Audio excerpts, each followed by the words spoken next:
بسم الله الرحمن الرحيم أم كنتم شهداء إذ حضر يعقوب الموت آمنت بالله صدق اللہ العظیم۔ اللہ تعالیٰ نے اپنی رحمت سے پروگرام ازالہ شبہات میں شرک فی التوسل پر جو شبہات ہیں ان کے ازالہ کی توفیق عطا فرمائی ہے، اور میں اللہ تعالیٰ کا شکر ادا کرتا ہوں، اور شرک فی التوسل پر جو شبہات ہیں ان کے ازالے کے لیے آپ کی خدمت میں حاضر ہوں۔ گزشتہ پروگراموں میں نے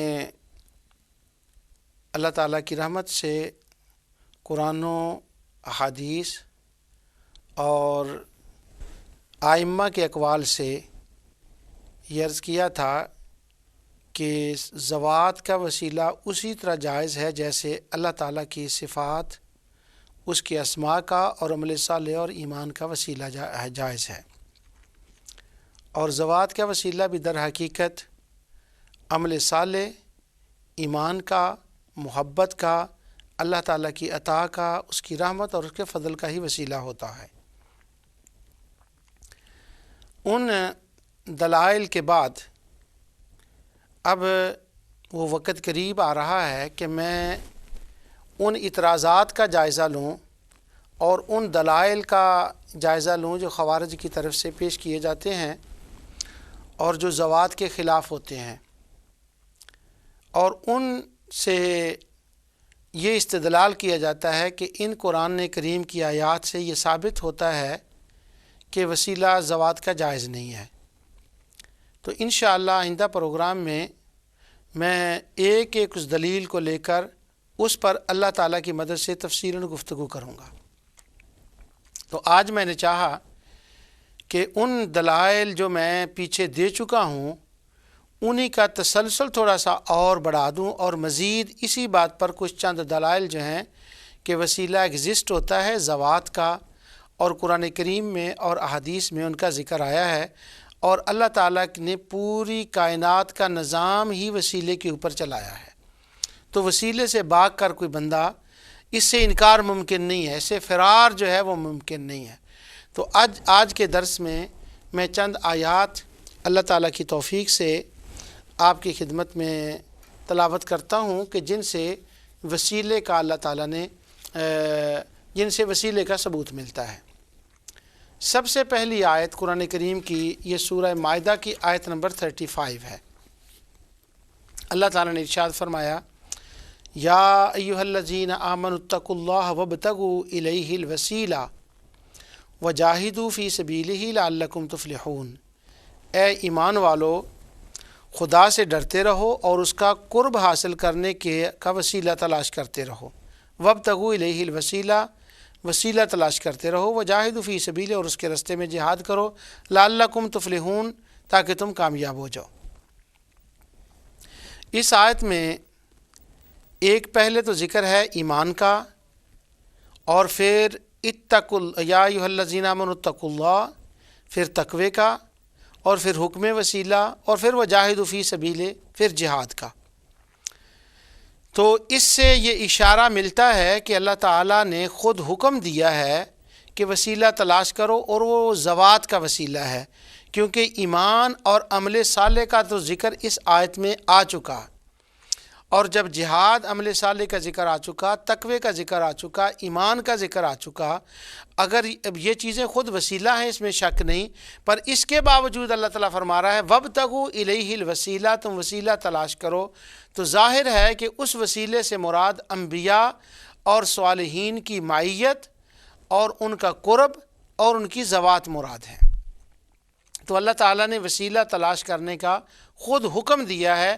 تمام جو اقسام وسیلہ ہیں اس میں لفظی وسیلہ لفظی بھی ہے اور وسیلہ نفسی بھی ہے، یعنی کبھی تو ہم دعا میں کسی کا نام لے کر کہہ دیتے ہیں کہ یا اللہ اس عمل یا اس ذات کے صدقے سے ہماری دعا کو قبول فرما، اور کبھی دل میں ہوتا ہے لیکن زبان پر اس کا لفظ نہیں آتا۔ تو یہ آیت دونوں قسم کے وسیلوں کو شامل ہے، تو اس کے اندر اللہ تعالیٰ نے وسیلہ کا حکم دیا۔ دوسری آیت سورہ بنی اسرائیل کی آیت 57 ہے۔ اللہ تعالیٰ فرماتا ہے اس آیت کا تھوڑا سا میں بیک گراؤنڈ بتا دوں تاکہ بعد میں وہ جلدی سمجھ آ جائے بات۔ مسئلہ یہ ہے کہ بہت سے لوگوں نے اس میں کچھ ٹھوکر بھی کھائی، اس لیے میں تھوڑی سی اس کی تفصیل بیان کر دوں۔ تفصیل تو اس کی بہت، اس کے لیے تو ایک کم از کم ایک درس جو ہے اس آیت کے اوپر چاہیے، اور اس کا کچھ حصہ تو میں پچھلے دروس میں بیان کر چکا ہوں۔ مسئلہ یہ تھا کہ جو مشرکین تھے مکہ اور پہلے بھی مشرکین جتنے تھے، وہ نعوذ باللہ یہ سمجھتے تھے، یہ مانتے تھے کہ جتنے چمکتے ہوئے ستارے ہیں، چاند ہے، سورج ہے، اس کے پیچھے کچھ ارواح بیٹھی ہوئی ہیں، اور وہ ارواح اللہ تعالیٰ کی اولاد اور اس کا کنبہ ہے، نعوذ باللہ من ذالک، اور یہ ستاروں کو اور جہان کے سسٹم کو وہ چلاتی ہیں، اور اس کے علاوہ وہی ارواح اور انہی کا حصہ جنات ہیں، اور وہ بھی خدا کی اولاد ہیں، اور وہ جنات خدا کی اولاد ہونے کی وجہ سے وہ بھی معبود ہیں۔ جیسے بادشاہ کا حق ہوتا ہے کہ اس کی عزت کی جائے، اس کا شہزادہ جس کو پرنس کہتے ہیں، اس کا بھی حق ہوتا ہے کہ اس کی بھی عزت کی جائے۔ تو جب ان کا باپ نعوذ باللہ من ذالک خدا جو بڑا مالک ہے، جب وہ عبادت کا مستحق ہے تو یہ دوسرے بھی عبادت کے مستحق ہیں۔ اس میں چڑیلیں تھیں، یہ ڈینے تھیں، اور یہ جنات تھے، اور وہ ایک ارواح تھیں جن کو وہ مانتے تھے، ان کی وہ عبادت کرتے تھے۔ اب جو جنات تھے ان میں وہ جو کاہن تھے ان کو وہ بتاتے تھے کہ فلاں فلاں جن جو ہے، کیونکہ کاہنوں کے دوست ہوتے تھے جن، تو وہ ہر کاہن اپنے دوست جن کی عبادت کراتا تھا۔ تو کاہن ان کو کہتے تھے ان کی عبادت کرو، تو مشرکین ان کی عبادت میں لگے رہتے تھے۔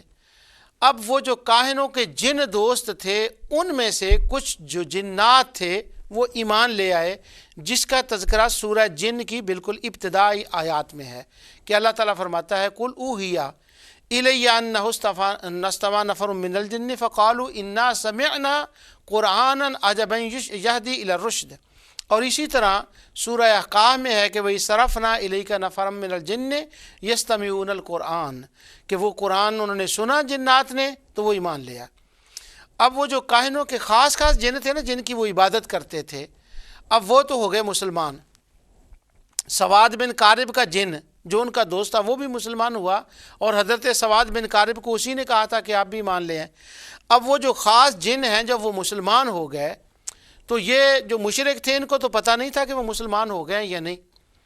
تو یہ ابھی جو سورت بنی اسرائیل کی آیت 15 میں پڑھنے لگا ہوں، اولئک الذین یدعون یبتغون الی ربہم الوسیلہ ایہم اقرب یرجون رحمتہ ویخافون عذابہ ان عذاب ربک کان محذورا۔ یہ لوگ یعنی مشرک جن کو خدا کے سوا جن کی عبادت کرتے ہیں، جن کو پکارتے ہیں، پہلے مشرکوں کا ذکر کہ یہ عبادت کرتے ہیں اپنے معبودوں کی، ان کے جو معبود ہیں اس کے بارے میں اللہ تعالیٰ فرماتا ہے ان کے وہ معبود وہ تو خود اپنے پروردگار کے ہاں الی ربہم الوسیلہ، وہ تو خود وسیلہ تلاش کرتے ہیں، ایہم اقرب، کہ ان میں سے کون ہے جو خدا کا زیادہ مقرب ہے۔ اب وسیلہ جو وہ تلاش کر رہے ہیں، کس کا وسیلہ تلاش کر رہے ہیں؟ اپنے میں سے، اپنی ذوات میں سے، کہ خدا کا زیادہ مقرب کون ہے، وہ تو خود اس کا وسیلہ تلاش کر رہے ہیں۔ اگر وسیلہ ذوات کا منع ہوتا، ناجائز ہوتا، تو وہ جو جنات مسلمان تھے جن کی مشرک عبادت کرتے تھے ان کو پتہ نہیں تھا کہ یہ مسلمان ہو گئے ہیں، تو وہ جنات خود وسیلہ تلاش کر رہے ہیں کہ ان میں سے کون ہے جو خدا کا زیادہ مقرب ہوتا ہے، کون ہے زیادہ مقرب، تو وہ وسیلہ کیوں ذوات کا تلاش کرتے؟ تو گویا جنات کے اندر بھی صالحین ذوات کا وسیلہ تلاش کرنے کا کنسپٹ ان میں بھی موجود تھا، کیونکہ وہ بھی مسلمان تھے۔ تو اللہ تعالیٰ نے وسیلہ تلاش کرنے کی مدح فرمائی ہے، اس کا بیان فرمایا ہے، اس کی مذمت نہیں کی۔ اللہ تعالیٰ فرماتا ہے جن کو تم عبادت کرتے ہو وہ تو خود وسیلہ تلاش کرتے ہیں، ایک صفت، وَيَرْجُونَ رَحْمَتَهُ، اور وہ تو اللہ کی رحمت تلاش کرتے ہیں، وَيَخَافُونَ عَذَابَهُ، اور اللہ تعالیٰ کے عذاب سے ڈرتے ہیں، إِنَّ عَذَابَ رَبِّكَ كَانَ مَحْذُورًا، بے شک تیرے رب کا عذاب سے تو ڈرنا ہی چاہیے، وہ تو ڈرنے کی چیز ہے۔ امام بخاری اور امام مسلم نے اس آیت کی تفسیر میں، امام مسلم جو اہل علم ہے وہ جانتے ہیں کہ امام مسلم نے جو باب التفسیر لکھا ہے اپنی مسلم کے اندر، وہ بالکل اخیر میں ہے، چند صفحے ہیں، وہ چند آیات کی انہوں نے تفسیر لکھی ہے، مسلم شریف کے بالکل اینڈ میں ہے۔ تو وہاں وہ حضرت عبداللہ بن مسعود کا ذکر کرتے ہیں امام مسلم، وہ فرماتے ہیں کہ یہ آیت ان مشرکوں کے بارے میں نازل ہوئی جو ان جنوں کی عبادت کرتے تھے جو اسلام لے آئے تھے، اور امام بخاری نے باب التفسیر کے اندر یہ ذکر کیا کہ یہ آیت ان جنات مسلمانوں کے لیے ہے کہ مشرکین ان کی عبادت کرتے تھے، اور اللہ تعالیٰ فرماتا ہے کہ وہ تو خود وسیلہ تلاش کرتے ہیں، وہ رحمت رب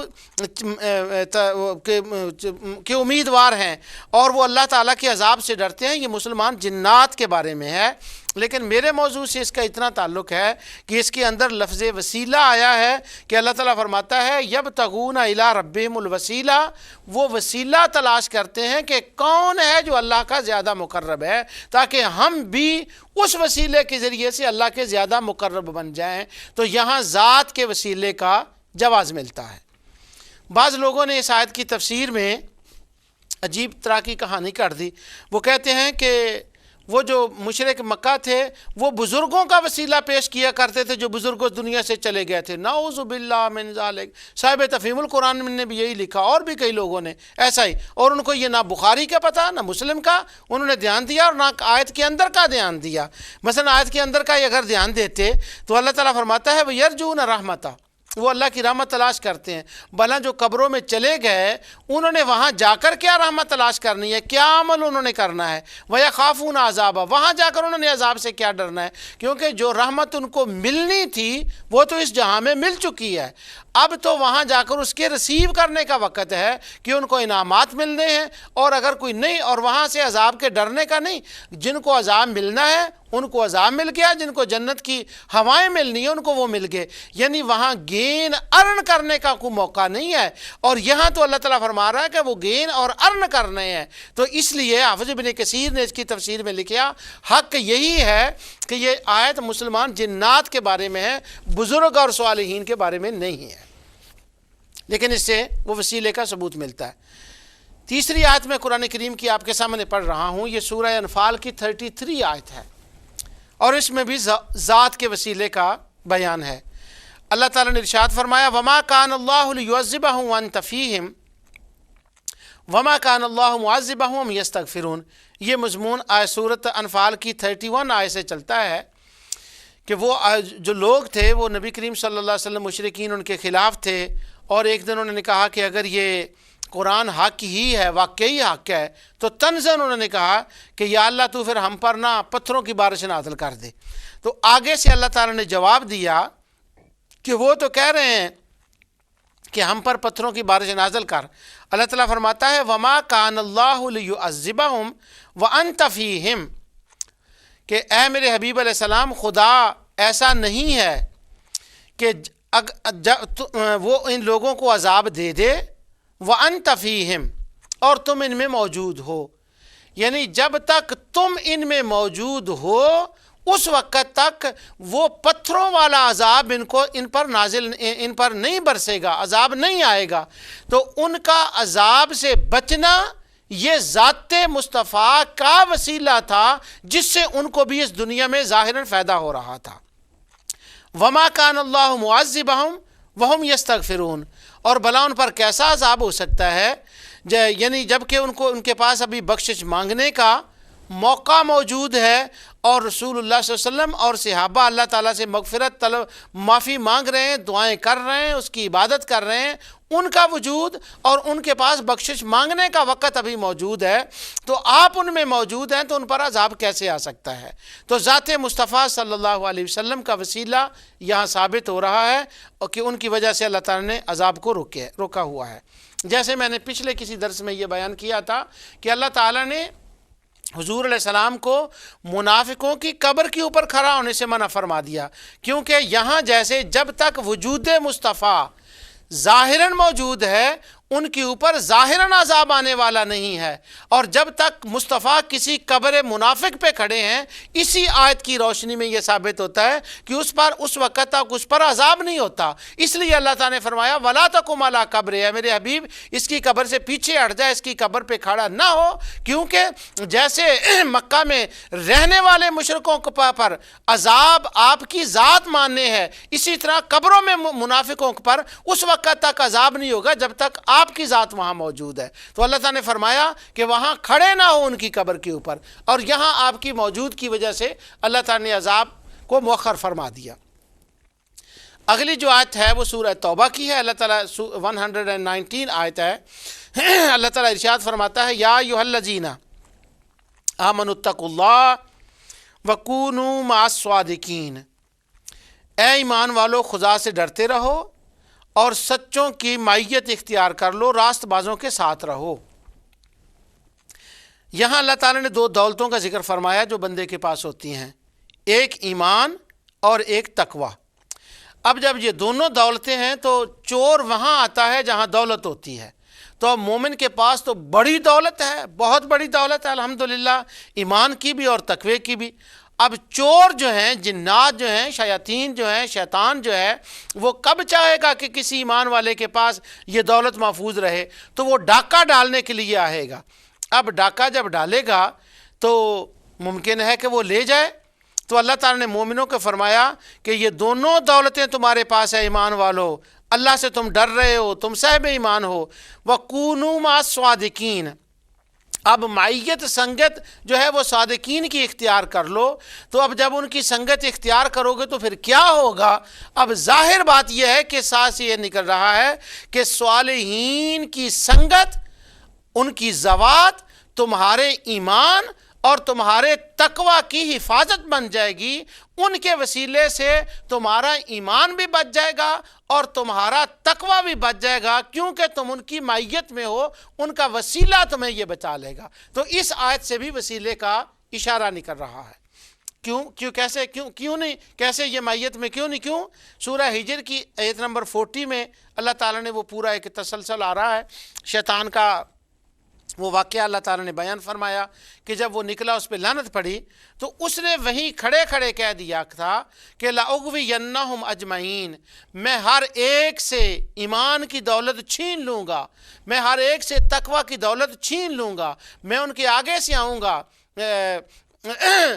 ثم عن شمائلہم، میں ان کے آگے پیچھے سے آؤں گا تو میں ان سے وہ چیزیں چھین لوں گا، الا عبادک منہم المخلصین، یا اللہ مگر جو تیرے مخلص بندے ہیں ان پر میرا زور نہیں چلے گا۔ تو اللہ تعالیٰ نے فرمایا اے اتقوا اللہ وکونوا مع الصادقین، او ایمان والو، او تقوی والو، ان کی سنگت اختیار کر لو جن پر شیطان کا داؤ نہیں چلتا۔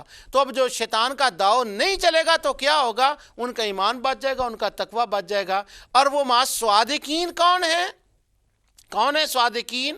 وہ انبیاء ہیں، وہ صالحین ہیں، تو ان کے وسیلے سے تمہاری حفاظت ہو جائے گی۔ اور اس سے مراد فقہاء ہیں۔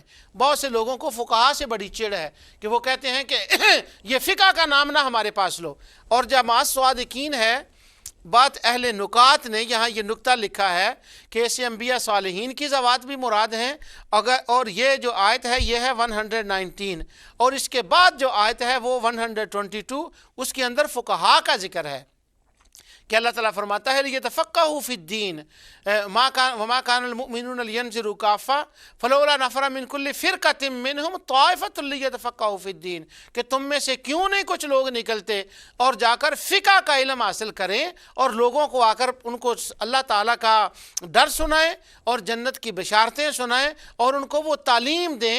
تو یہاں سے مراد اہل فقہ ہیں کہ جو فقہ والوں کے پاس بیٹھتا ہے اس کا تقوی بھی محفوظ رہتا ہے، اس کا ایمان بھی محفوظ رہتا ہے۔ یہ فقہاء کی برکتیں ہیں، یہ اہل فقہ کا وسیلہ ہے۔ اور جو فقہ اور اتفاق یہ ہے کہ جو فقہ کو نہیں مانتے وہ وسیلہ کو بھی نہیں مانتے، یعنی ان کی اگر کتابوں کو دیکھا جائے تو بڑی بڑی کتابیں فقہ کے خلاف، فقہاء کے خلاف لکھی گئیں۔ امام ابو حنیفہ رحمۃ اللہ تعالی کے خلاف کتابیں کہ وہ تو جی فلاں تھے، فقہاء کو نہیں مانتے۔ جب فقہ کو نہیں مانتے تو وسیلے کو بھی نہیں مانتے۔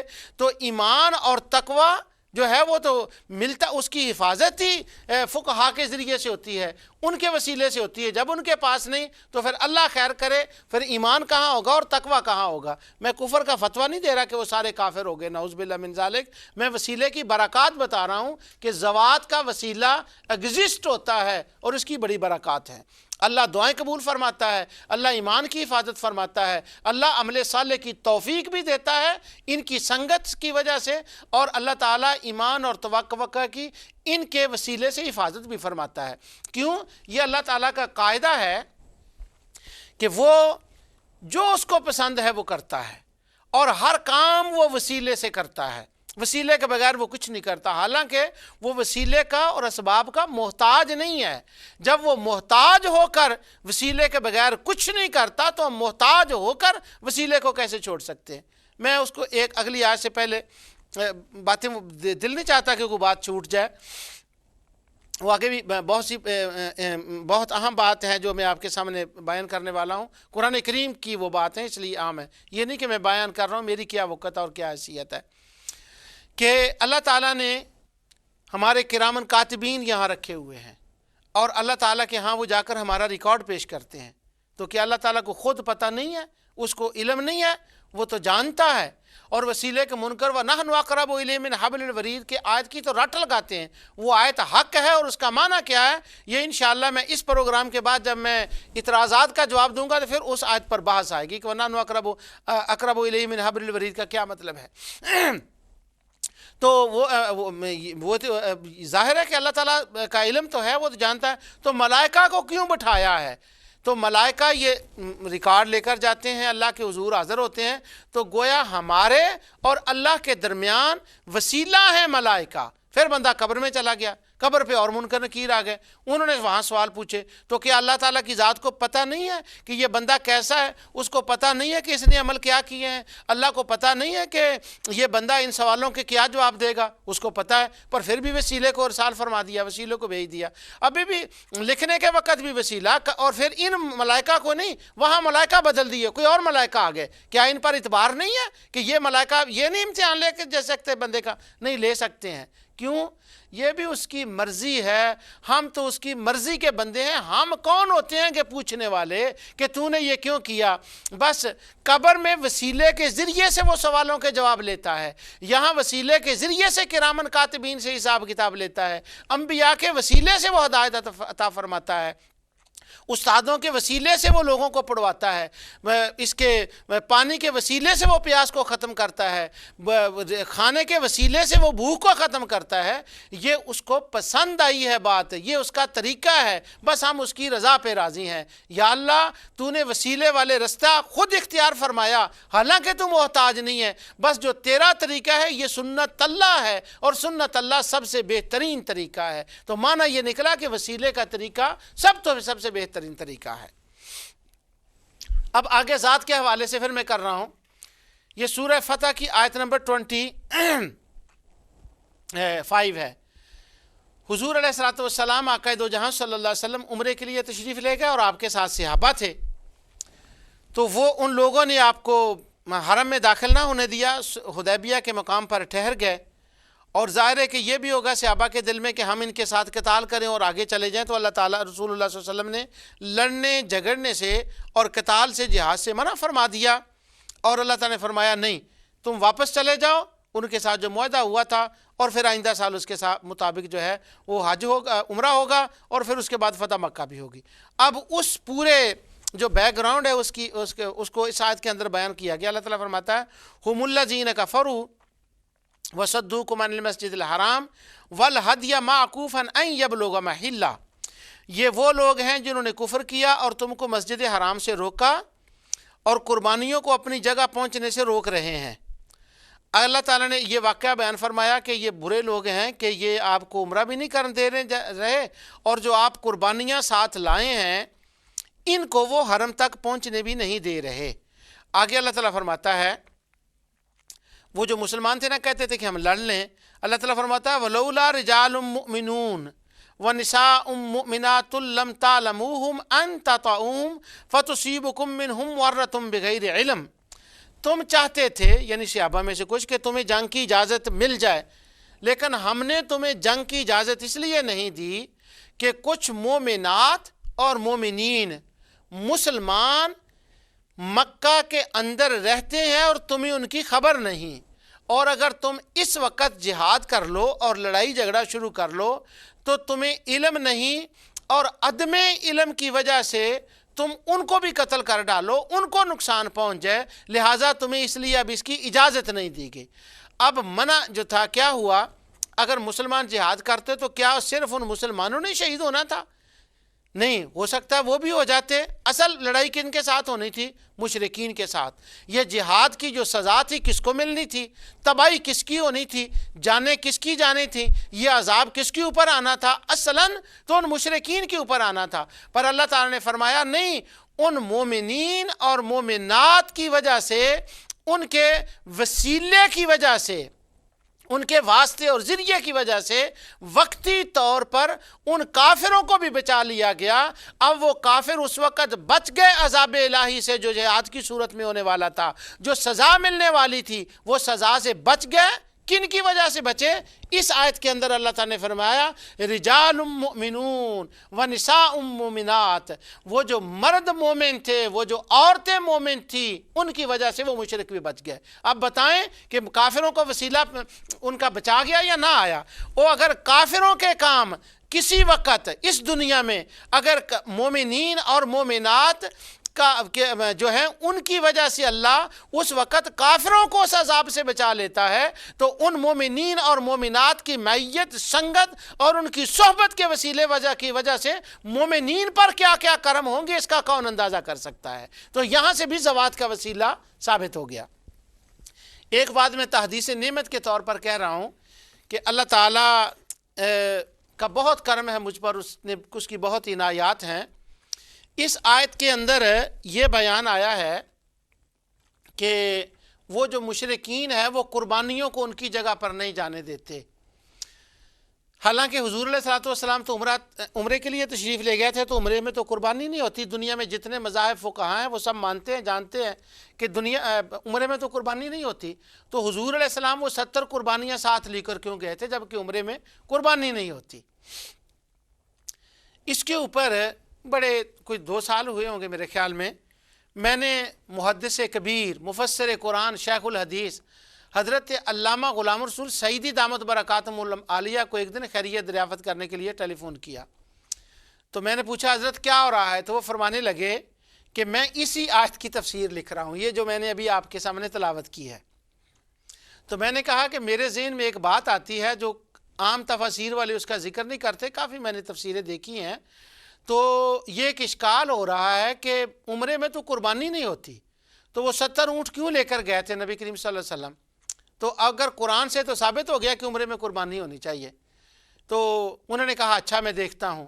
اب سورہ فتح کی تفسیر کے اندر تبیان القرآن میں انہوں نے مجھ خطا کار کا نام لکھ کر یہ بات کی کہ عبد المجید نے مجھے فون کر کے کہا کہ یہاں یہ اشکال ہے، یہ دور کریں۔ تو انہوں نے بڑی تفصیل سے اس کے اوپر الحمدللہ لکھا۔ یہ میں تحدیث نعمت کے طور پر کہہ رہا ہوں، اہل علم اگر اس کا وہ مقام دیکھنا چاہیں کہ حضور قربانیاں کیوں لے کر ساتھ گئے تھے تو وہ تبیان القرآن کا یہ مقام دیکھ لیں۔ انشاءاللہ بڑی علمی گفتگو علامہ سعیدی صاحب نے وہاں فرمائی ہے۔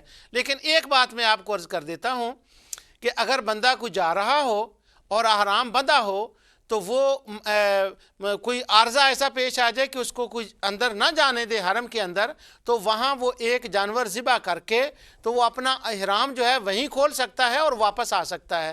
اور آقا دو جہاں صلی اللہ علیہ وسلم کو جانے سے پہلے پتہ تھا کہ میں جات عمرے پر رہا ہوں، ہدیے تو ساتھ نہیں ہوں گی، لیکن جب وہاں جائیں گے وہ داخل نہیں ہونے دیں گے تو وہاں ہمیں یہ کرنا پڑے گا۔ تو رسول اللہ صلی اللہ علیہ وسلم نے قربانیوں کو ذبح کیا اور آپ تشریف لے آئے۔ یہ علم مصطفیٰ اور غیب مصطفیٰ اور علم غیب مصطفیٰ کی قرآن میں یہ دلیل ہے کہ ابھی جو بعد میں ہونے والا تھا اس کے لیے وحی بھی نہیں آئی، جبرائیل نے بھی آ کر نہیں بتایا۔ وہی وہ جبرائیل والے کی میں بات کر رہا ہوں جو خفی وحی ہے، ظاہر ہے وہ تو آ چکی تھی خواب کے ذریعے اور رسول صلی اللہ علیہ وسلم کو اس کا علم تھا۔ تو یہ علم مصطفیٰ کی دلیل ہے کہ پتہ تھا ہمیں روک لیا جائے گا، اس لیے سرکار دو عالم صلی اللہ علیہ وسلم قربانیاں ساتھ لے گئے۔ اور مزید اس کی تفسیر پڑھنے کے لیے سورہ فتح کی تفسیر تبیان القرآن کا اہل علم ضرور مطالعہ کریں، بڑی دلچسپ بات علامہ سعیدی صاحب نے وہاں فرمائی ہے۔ اب اس کے بعد آگے چلیے کہ زوات کے وسیلے کی، کہ جو زوات ہیں ان کے بڑی برکتیں ان کی وسیلے ہوتے ہیں۔ یہ سورہ زخرف کی آیت نمبر 28 اور 29 میں تلاوت کر رہا ہوں۔ اللہ تعالیٰ ارشاد فرماتا ہے وَجَعَلَهَا كَلِمَةً بَاقِيَةً فِي عَقِبِهِ لَعَلَّهُمْ يَرْجِعُونَ، پیچھے سے آیت اس سے پہلے ہے وَإِذْ قَالَ إِبْرَاهِيمُ لِأَبِيهِ وَقَوْمِهِ إِنَّنِي بَرَاءٌ مِّمَّا تَعْبُدُونَ۔ حضرت ابراہیم علیہ السلام کا ذکر چل رہا ہے، تو اللہ تعالیٰ فرماتا ہے کہ ابراہیم علیہ السلام کی بات آ رہی ہے، وَجَعَلَهَا كَلِمَةً بَاقِيَةً فِي عَقِبِهِ لَعَلَّهُمْ يَرْجِعُونَ۔ اور بات یہ ہے کہ حضرت ابراہیم علیہ السلام اپنی اولاد کو پیچھے چھوڑ گئے اور ان کے اندر ایک کلمہ چھوڑ گئے۔ اولاد کو باقی چھوڑا اور ان کے اندر ایک کلمہ چھوڑا، لعلہم یرجعون، تاکہ وہ اس کی طرف لوٹیں، رجوع کریں اس کی طرف۔ اور وہ جو کلمہ ابراہیم علیہ السلام نے چھوڑا ہے وہ کیا کلمہ تھا؟ وہ کلمہ توحید و رسالت کا کلمہ تھا کہ اپنی اولاد کے اندر انہوں نے چھوڑا۔ اللہ تعالیٰ آگے فرماتا ہے بل متعت ہؤلاء وآباؤہم حتی جاءہم الحق ورسول مبین۔ اور بات یہ ہے کہ میں ان کفار کو اور ان کے باپ دادا کو نفع پہنچاتا رہا یہاں تک کہ ان کے پاس حق اور صاف بیان کرنے والا پیغمبر آ پہنچا، کتاب قرآن کریم آ گیا اور وہ آ گئے۔ اب اللہ تعالیٰ نے فرمایا کہ میں ان کو کلمہ چھوڑا تھا ابراہیم علیہ السلام نے اور ابراہیم علیہ السلام کی اولاد میں، اور آگے اللہ فرماتا ہے بل متعت، اور میں ان کو فائدہ پہنچانے والی چیزیں دیتا رہا ان کے آباء و اجداد کو۔ اب اس بات کا کیا ریلیونسی بنتی ہے کہ ذکر تو ابراہیم علیہ السلام کا آ رہا ہے، کلمہ تو انہوں نے چھوڑا، اور اللہ تعالیٰ فرما رہا ہے میں ان مشرکین کی آباء و اجداد کو دیتا رہا، دنیا کا بڑا مال و متاع دیا تاکہ وہ اس سے نفع اٹھاتے رہیں۔ پتہ یہ چلتا ہے کہ ان کے آباء و اجداد کو جو مال و متاع ملا وہ ابراہیم علیہ السلام کے وسیلے سے ملا تھا، اور ابراہیم علیہ السلام نے جو کلمہ حق چھوڑا تھا اس کے وسیلے سے ملا تھا۔ تو معنی اس آیت کا یہ ہے کہ اے مشرکو، جو مکے کے اندر تمہیں نعمتیں مل رہی ہیں، تمہارے آباء و اجداد کو جتنی نعمتیں مل رہی ہیں، جن سے تم اس فائدہ حاصل کر رہے ہو، جن سے تم مستفید ہو رہے ہو، ذرا آنکھ اٹھا کر تو دیکھو یہ کس کے وسیلے سے تمہیں نعمتیں ملی ہیں۔ یہ ساری نعمتیں ابراہیم خلیل اللہ کے وسیلے سے ملی ہیں۔ اللہ اکبر۔ تو یہاں سے بھی ابراہیم علیہ السلام کے ذات کا وسیلہ جو ہے وہ ثابت ہو رہا ہے۔ سورہ ابراہیم کی آیت نمبر 37 میں اس کا بیان مزید وضاحت سے آ گیا انہی آیات کا۔ اللہ تعالیٰ نے فرمایا ابراہیم علیہ السلام جب نکلے، ربنا انی اسکنت من ذریتی بواد غیر ذی زرع عند بیتک المحرم، ابراہیم علیہ السلام نے یہ دعا کی کہ یا رب العالمین میں اپنی اولاد کو یہاں آباد کر کے جا رہا ہوں تیرے حرم کے پاس، عند بیتک المحرم۔ حالانکہ اس وقت حرم نہیں تھا، پر ابراہیم خلیل کو پتا تھا کل کو یہی حرم بنے گا، اس لیے پہلے ہی حرم کا نام لے دیا۔ ربنا لیقیموا الصلاۃ فاجعل افئدۃ من الناس، یا رب العالمین ان کو نمازی بنانا اور دنیا کے دل ان کی طرف لگا دینا، لوگوں کے دل جو ہیں وہ ان کی طرف لگا دینا تاکہ دنیا کے دل ان کی طرف جھکے رہیں، اور ان کو کھانا آگے ورزقہم من الثمرات، اور ان کو وافر مقدار میں رزق عطا فرما۔ اب جو میں نے اوپر آیت پڑھی تھی بل متعت ہؤلاء وآباؤہم حتی جاءہم الحق، ان کے آباء و اجداد کو نعمتیں ملتی رہیں، وہ ان سے مستفید ہوتے رہے۔ تو کیوں مستفید ہوتے رہے؟ یہ ابراہیم خلیل اللہ علیہ السلام کی وجہ سے۔ اہل مکہ کو جو کچھ ملا وہ ابراہیم خلیل کی وجہ سے ملا، بلکہ مکے والوں کو جو رسول ملا آخر الزمان وہاں پیدا ہوئے اور ابراہیم علیہ السلام کی اولاد میں ہوئے، یہ بھی ابراہیم علیہ السلام کے وسیلہ سے ہے۔ آج بعض لوگ مکہ میں رہنے والے وہاں کا سونا استعمال کرتے ہیں، پہاڑوں کا تیل کو استعمال کرتے ہیں، یہ ساری خدا کی نعمتیں ہیں، اور اللہ تعالیٰ فرما رہا ہے وہ ذرا دیکھو تو صحیح آنکھ کھول کر یہ نعمتیں تمہیں کس کے وسیلے سے مل رہی ہیں۔ وہ جس کے وسیلے سے نعمتیں ملی ہیں اسی کو اس کے خلاف لکھ رہے ہیں کہ اس کا وسیلہ زوات کا جائز نہیں ہے۔ سبحان اللہ، ایسی بات بھی شاید فلک نے کبھی نہ دیکھی ہو کہ جن کے وسیلے سے، جن کی وجہ سے نعمتیں مل رہی ہیں، انہی نعمتوں سے جس کی وجہ سے ملی انہی کے بارے میں لکھا جا رہا ہے کہ ابراہیم کا وسیلہ جائز نہیں ہے، رسول اللہ صلی اللہ علیہ وسلم کا وسیلہ جائز نہیں ہے۔ اللہ اکبر۔ ایک میں یہاں سے اور چھوٹا سا اشارہ کر دوں کہ اللہ تعالیٰ نے فرمایا وجعلہا کلمۃ باقیہ فی عقبہ، کہ اللہ تعالیٰ حضرت ابراہیم علیہ السلام کی اولاد میں وہ کلمہ باقی رہا، ساری اولاد میں نہیں، چند افراد میں تو ضرور رہا۔ اور آگے ابراہیم علیہ السلام نے کہا یا اللہ ان کو نمازی رکھنا کہ میری طرف جھکتے رہیں۔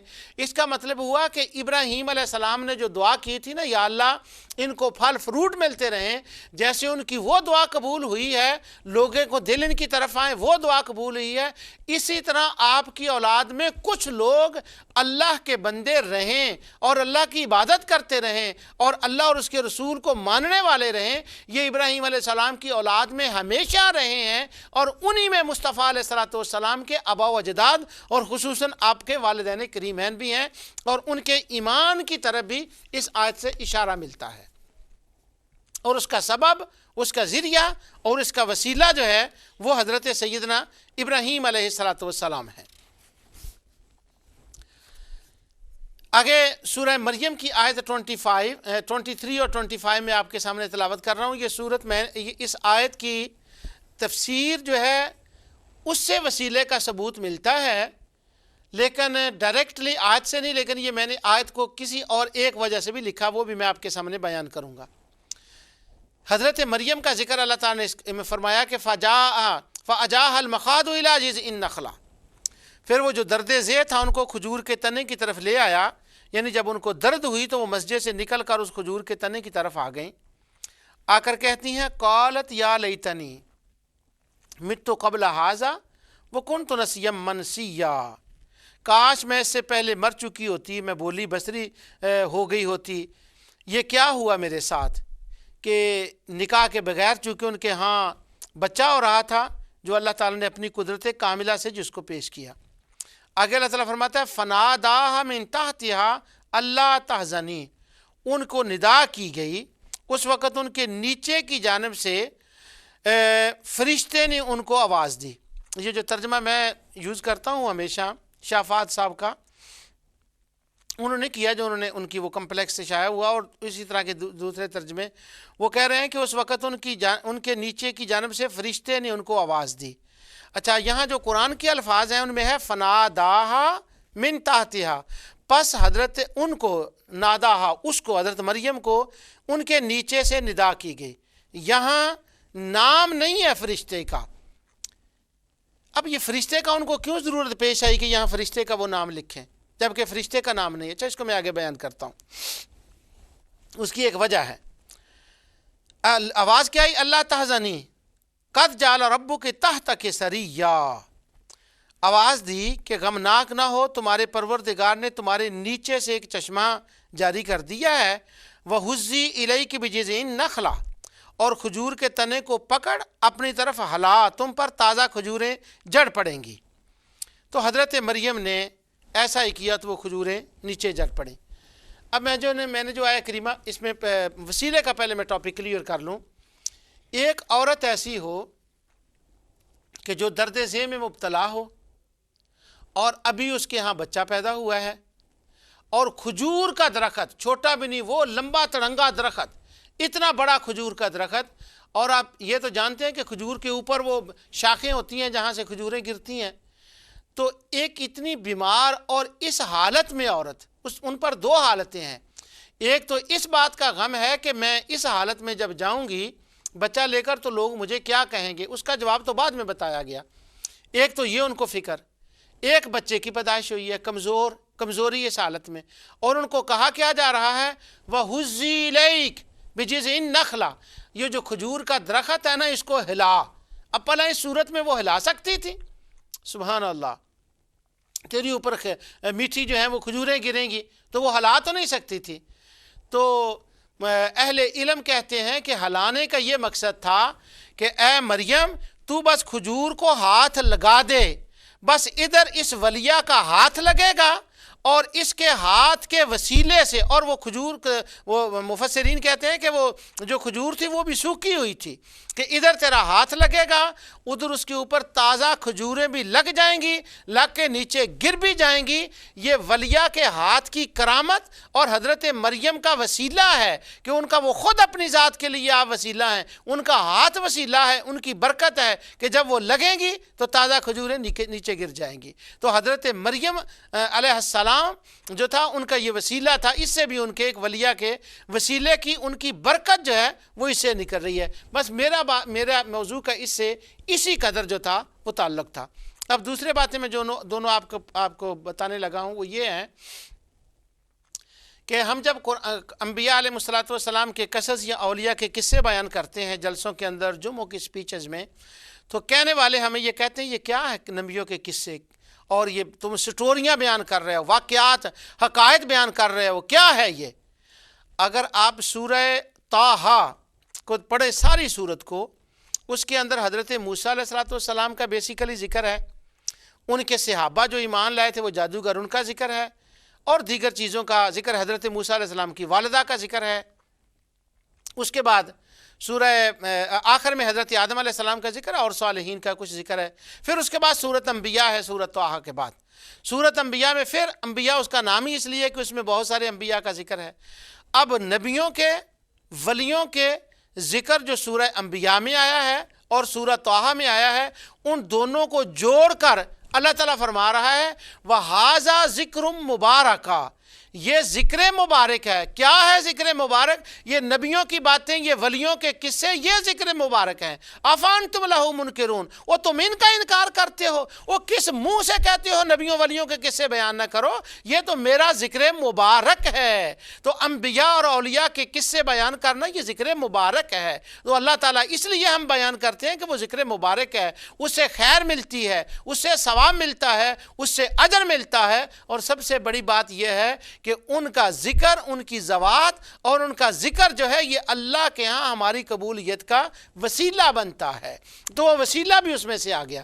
اب حضرت مریم کا جو اس آیت کے اندر ذکر ہے، ہمیں بتانے والے کہتے ہیں تم یہ باتیں کرو کہ جس میں حلال کا ذکر ہو وہ آیتیں تلاوت کر کے لوگوں کو بتاؤ، جس میں حرام کا ذکر ہے وہ آیتیں تلاوت کر کے بتاؤ، یہ قصے کہانیاں والی آیتیں کیوں بیان کرتے ہو؟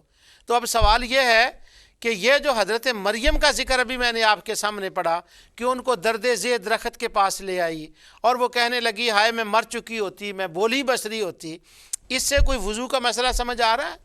اس سے کوئی نماز پڑھنے کا مسئلہ سمجھ آ رہا ہے؟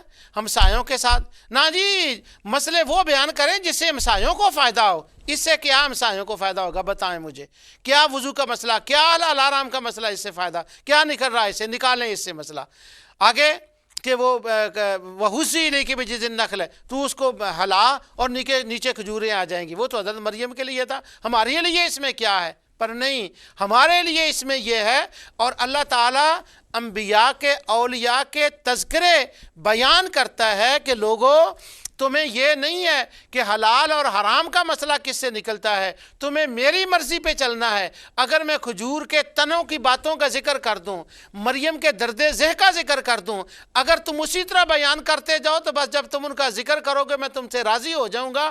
تمہیں میری رضا چاہیے، خواہ وہ سجدے میں جا کر تمہیں مجھے راضی کر لو یا میرے نبیوں اور ولیوں کے قصے سے راضی کر لو۔ کبھی نبیوں ولیوں کا قصہ وسیلہ بن جائے گا، کبھی تمہارا سجدہ وسیلہ بن جائے گا، کبھی نوافل بن جائیں گے، کبھی میرا ذکر وسیلہ بن جائے گا۔ بس جس وسیلے کے ذکر سے رستے سے بھی آؤ میں تمہیں قبول کروں گا۔ تو حضرت مریم کا ذکر جو ہے وہ وسیلہ بن رہا ہے یہاں، اور ان کی یاد تازہ ہو رہی ہے۔ اس کا مطلب ہوا کہ قرآن کے بہت سے قصص ہیں جو ہیں وہ ایسی ہی باتوں پر مشتمل ہیں، احکامات والے بھی ہیں لیکن جو ایسے ہیں، لیکن ہم ان کو بھی پڑھتے ہیں۔ یہاں سے بھی وسیلے کا ایک اشارہ ملا۔ میں نے آپ کو کہا تھا فنادا من تحت اللہ تحزنی، نیچے سے فرشتے نے آواز دی۔ فرشتے نے کیوں کہا؟ مجھے لگتا ہے کہ شاید ان کی نظر ان آیات پر ہوگی، ان روایات پر ہوگی جو علامہ ابن کثیر نے حضرت مریم کے قصے میں لکھی ہیں، سورہ آل عمران میں، اور قاضی شوکانی نے لکھی ہیں۔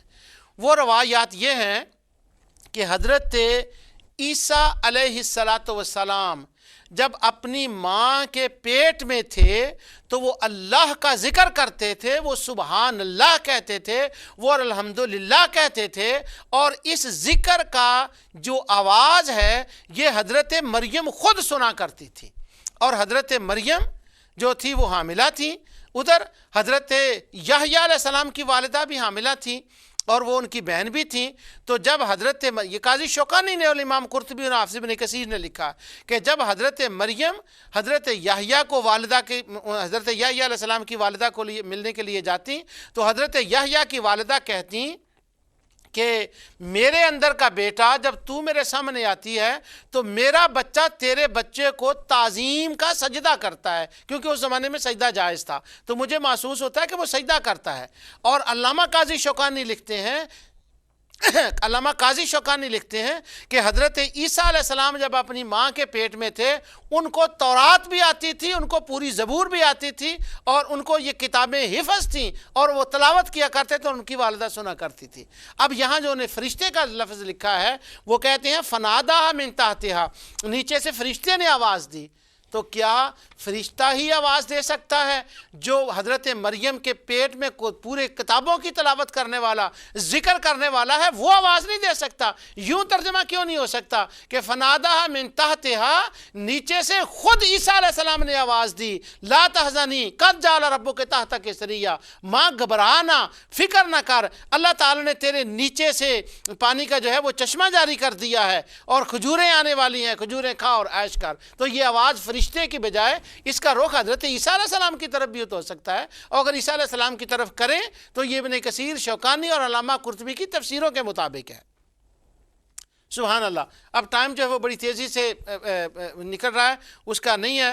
یہاں ایک میٹھی بات میں اشارہ کر دوں، قبلہ سلطان الواعظین حضرت علامہ مولانا ابو نور محمد بشیر صاحب کوٹلی لوہارا والے رحمۃ اللہ تعالیٰ علیہ، اللہ ان کی قبر پہ رحمت نازل فرمائے، وہ اس آیت کو تلاوت کرتے اور فرمایا کرتے تھے، بلکہ میں کہتا ہوں اس کی تفسیر کیا کرتے تھے، اور اس کی تفسیر لکھتے ہیں وہ اپنی کتاب میں۔ وہ فرماتے ہیں کہ نبی کی ولادت کے اوپر میٹھی چیزیں تقسیم کرنا یہ اللہ کی سنت ہے، کیونکہ حضرت عیسیٰ علیہ السلام کی ولادت پر خدا نے میٹھی کھجوروں کا اہتمام کیا، اور ہم میلاد مصطفیٰ پر دوسری مٹھائیوں کا اہتمام کرتے ہیں، یہ سنت اللہ ہے۔ یہ ان کا استدلال تھا حضرت مولانا ابو نور محمد بشیر صاحب رحمۃ اللہ تعالیٰ علیہ کا۔ ٹائم تیزی سے بھاگا جا رہا ہے، اب وقت ہوا تو میں یہ روایت بیان کروں گا، ورنہ میں یہ آخر میں جاتا ہوں کہ زوات کا وسیلہ، ان آیات سے میں نے آپ کے سامنے زوات کے وسیلے کا ثبوت رکھا ہے۔ اللہ تعالیٰ ہمیں اس مسئلے کو سمجھنے کی توفیق عطا فرمائے۔ علامہ نووی، امام نووی اپنی کتاب الاذکار کے اندر، کتاب الاذکار کے اندر جو باب ہے نا، باب کتاب فی الاستسقاء، وہ جو بارش والا باب ہے جس کو امام بخاری نے بھی لکھا، اور انہوں نے بھی اپنی کتاب کے اندر اس کو لکھا ہے، امام نووی نے بھی۔ اس باب کے اندر جو استسقاء کا باب ہے الاذکار کے اندر، اللہ کا شکر ہے کہ ابھی تک اس باب کو نکالا نہیں ہے، لیکن دوسری کئی ایسی چیزیں ہیں کہ وہ الاذکار کے اندر تحفۃ الذاکرین حاشیے میں لکھ کے کتابوں کو خراب کر دیا، لیکن یہ عبارت ابھی موجود ہے۔ امام نبی فرماتے ہیں کہ یہ مستحب ہے، یہ مستحب ہے کہ اذا کان رجل مشہور بالصلاۃ، جو بندہ مشہور ہو تقوی میں، نیکی میں، یہ مشہور ہو، تم کیا کرو، این یسقوا بہ، جب تم نے بارش نہ ہو رہی ہو تو اس کے وسیلے سے دعا کرو۔ اور پھر امام نووی نے آگے خود لکھا کہ وہ وسیلے کے لفظ کیسے استعمال کریں، کس طرح سے نیک بندے، اور رجل مشہور، یہاں وہ عبادت کی بات نہیں کر رہے، عمل صالح کی بات نہیں کر رہے، وہ رجل مشہور کہہ رہے ہیں کہ جو نیکی کی وجہ سے مشہور ہو بہی، اس کے وسیلے سے دعا کریں۔ اور فیقولو، اور یوں کہو، اللہم انا نستسقی ونشفع الیک بعبدک فلان، اے ہمارے اللہ، ہم تیری بارگاہ میں فلاں بندہ جو ہے نا اس کا وسیلہ تیری بارگاہ میں پیش کرتے ہیں اور تو شفاعت طلب کرتے ہیں، یا رب العالمین کہ تو ہمیں بارش عطا فرما، ہماری مشکلوں کو حل فرما، تو اللہ یہ طریقہ ہے۔ اب یہاں امام نووی نے الاذکار کے اندر جس کا ذکر کیا ہے نا، جس بات کا، وہ اشخاص اور ذوات کے وسیلے کا ذکر کیا ہے کہ ان کے وسیلے سے بے اب دیکھا فلان، فلاں بندے کے وسیلے سے دعا کرنی چاہیے، اور امام نووی کہتے ہیں یہ مستحب ہے، اور اس سے یہ ثابت ہو گیا کہ وہ ذوات کا وسیلہ یہ جائز ہے۔ اللہ تعالیٰ کی ذات اپنے حبیب علیہ الصلوۃ والسلام کے صدقے سے ہمیں وسیلے کے مسئلے کو سمجھنے کی توفیق عطا فرمائے۔ اس کے بعد انشاءاللہ وسیلے پر جو اعتراضات ہیں اگلی نشستوں میں ان پر گفتگو ہوگی۔ جو کچھ میں نے کہا اللہ تعالیٰ اسے قبول فرمائے۔ وما علینا الا البلاغ۔